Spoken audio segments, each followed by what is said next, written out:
So tell me, from your standpoint, what is Ozzy Osbourne's legacy?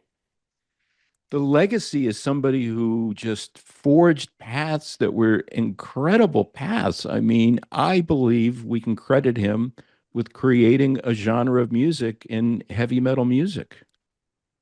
And that has, when we think of heavy metal, it has certainly an appeal, but not necessarily as broad an appeal as what Ozzy ultimately, toward the end of his life, had. I mean, he also became a reality star. Can you think of anyone else who had a trajectory in music and heavy metal specifically who is like him? I can't think of anybody that became a cultural timepiece for us to watch as we all sort of went through our own lives, went through our own trials and tribulations. We watched him openly share his trials and tribulations. There was nobody like him at all. What difference do you think that makes to a generation who is raised on Instagram and reality TV, who would not necessarily have even been aware of his life as a musician with, for example, Black Sabbath? How does that sort of ingratiate him with an entirely new audience? Well, I think it was his endearing quality that certainly was part of his magic. He was bodacious, outrageous, crazy, but he was also somebody that you had a soft spot in your heart for. And of course, that crosses all generations. When you consider the scope of his career, which is, decades, I think Black Sabbath's first record was in like 1969, and Ozzy's tribute concert was at the beginning of this month. Um, what are the sort of the factors that stand out to you about him, both as a musician, but I guess more importantly, maybe as a cultural icon? He did it his way. There was only Ozzy's way that it was going to happen. Certainly thanks to his wonderful wife, Sharon, who really guided him, certainly through his career. But there was nobody other than Sharon that was going to tell Ozzy what to do and how to do it. And he wouldn't listen to anyone else either, from what I gather. And sometimes he wouldn't listen to Sharon either. That's a very, very good point. When we look back at the body of work, not so much the reality TV, but the music, what stands out about, he was the Prince of Darkness. He was considered rock and roll royalty. And yet it also seemed that he was very intent on paving the way for other artists. Am I reading that the right way? I mean, based on some of the other performers who played with him and went on to play in other bands. Who was he to other musicians? He was like a father figure, really, in an odd sort of way. They would look up to him because of the path that he carved and the way he went about stuff. And Ozzy was just a guy who loved the music. He loved the fans. He loved connecting with the fans. That passion and resilience was something that, right to the end really was just shining through. That tribute concert. It seems that too often artists don't get to find out the impact that they've made. Um, will we look at that tribute concert differently now? I think so, really. And I think I had been hearing rumors too that, that tribute concert had really fired him up so much that he was really trying to find the root of these health problems and really get further help to kind of continue this passion for his audience. So that's what's particularly touching for me. Ozzy probably thought he had a little bit more in him to go out and perform. For you, for Buzz Knight, how will you remember Ozzy Osbourne? I would remember him as fun loving. That was the first moment that I encountered him because he walked into a room of about 300 programmers and just lit the room up like there was no tomorrow. So I'll remember him as fun loving, spirited, and ultimately a man who walked to his own beat. Where was that? That was in Florida at a consultants convention for rock programmers. Oh my gosh, that must have been incredible. What do you remember? When was that? That was sometime in that was the early 80s. Oh my gosh, because at that point he was really really leaning into that sort of bad boy darkness, all of that around him, the symbolism. And by all accounts, he was very mischievous and a really fun guy. So you got to see that. Yeah, I'll never forget it. I really wish it was the era of cell phones and being able to, snap what was really happening, because he couldn't have been any nicer to all of us, and, just more welcoming. But it was a memory I'll never forget. Wow. Well, thank you so much for sharing these thoughts and that memory with me and with our audience. I really appreciate it. It's great to hear you talk about him because I think someone else and I was talking with here at the station said, it's a sad day, but it's also a day to just be really grateful for all the years that we got and these wonderful memories. And yours are very personal. Rest in peace, Ozzy. Well, you're a musician, so I'm going to start there. What Yeah. is Ozzy's legacy? Oh man. I mean, he has such a vast library of music and artistry, complete cultural impact, pioneering a genre of music within metal. And then even beyond that too, with the festivals, with Ozzfest and things, he paved the way for new bands to kind of come up and get known too, you know. I mean, as a fan, I went to Ozzfest '99 in Mansfield when it was the Great Woods. And there was the Black Sabbath reunion then, so I got to see the original band. But even on like the smaller stage for that tour was bands like Slipknot. So that was the first time I got to hear of them as a young kid. Um, System of a Down was there, all these big bands, and he just created a path for these bands to, you know, get in front of people, get known.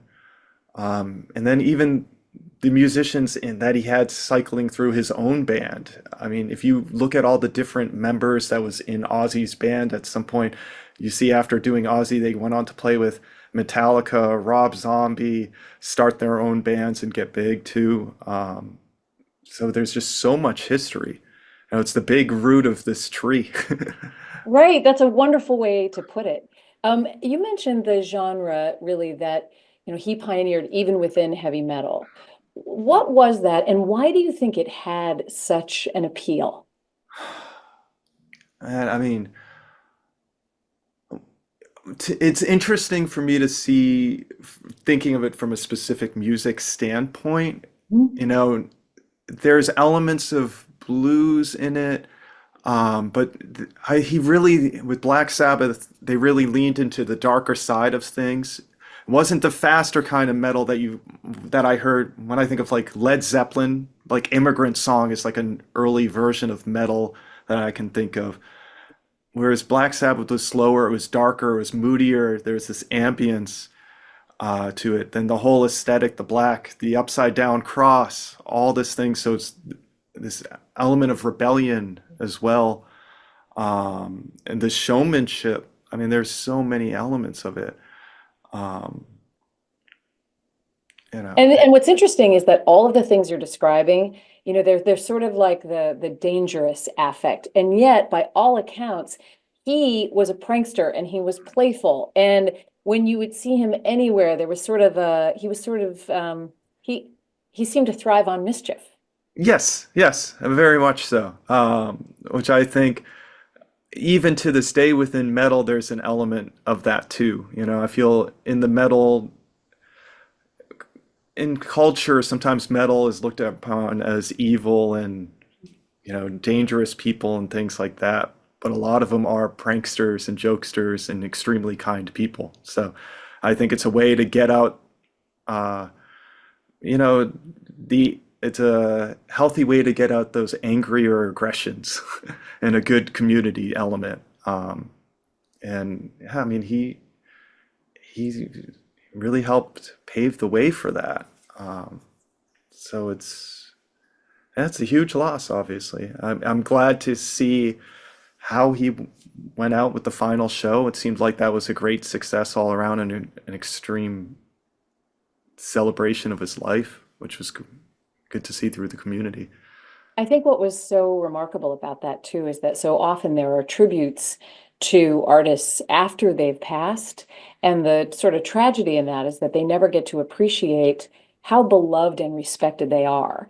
Ozzy never, it seemed, had the respect of critics, but fans loved him. And for him to be able to see how other musicians regarded him at the end of his life and career had to have been just incredibly gratifying. I mean, the look on his face was one of just like glee and awe and respect. Yeah, and even seeing the fans, because even with the fans that weren't able to attend the concert throughout the world, there was watching parties of the concert. So the community as a whole just got to really celebrate him in his final days, which is very rare, you know. So I think as a community, we were fortunate to do that. Yeah, and fortunate to have him for such a long time. I mean, Yeah. he was never the healthiest guy, and had sort of an amazing longevity. Um, how do you think this will potentially does his death and this concert at the end of his life have the what's the word I'm looking for? Might we see a new generation of Ozzy fans or metal fans as a result of the attention now people are paying in a substantial way to his life and his contributions?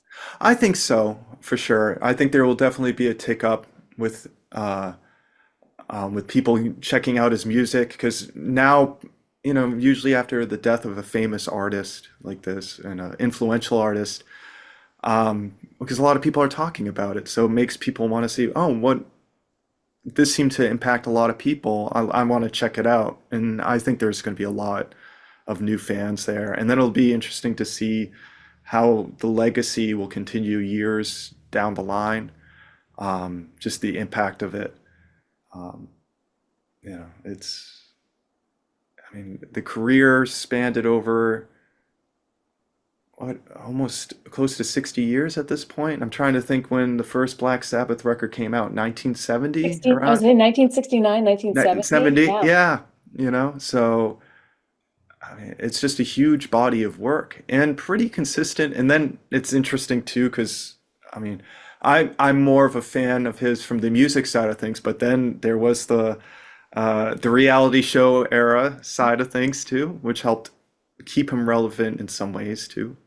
Yeah, I mean, it sort of it introduced him to a whole new group of fans who might never have listened to his music. Exactly, exactly. Yeah, it's yeah, yeah. I don't know. How will you remember him as a musician yourself? How will you remember Ozzy Osbourne? Oh man. I mean, I think for me, especially seeing him perform at Ozzfest, um, just the charisma, the energy, um, you know, even the songs, I mean, I'm a bass player, and the riffs, and then even just seeing, as a musician, we also follow the musicians in the band, so we see the impact from that regard too. Because like, I don't know, like the current bassist from Metallica, Robert Trujillo, was in Ozzy's band before getting the Metallica gig, and so you just kind of see this whole tree of things. Even the band members that were part of his band as he passed, with Zakk Wylde and Blasco on bass, things. It's, you just see that lineage continue through all the music that they're creating too. Um, yeah, I don't know. It's an interesting feeling and day with it, you Yeah, know. You know, right. it's you know, obviously there's parts of sad, but then, you know, inspiration and gratitude. Um, so yeah, I don't know.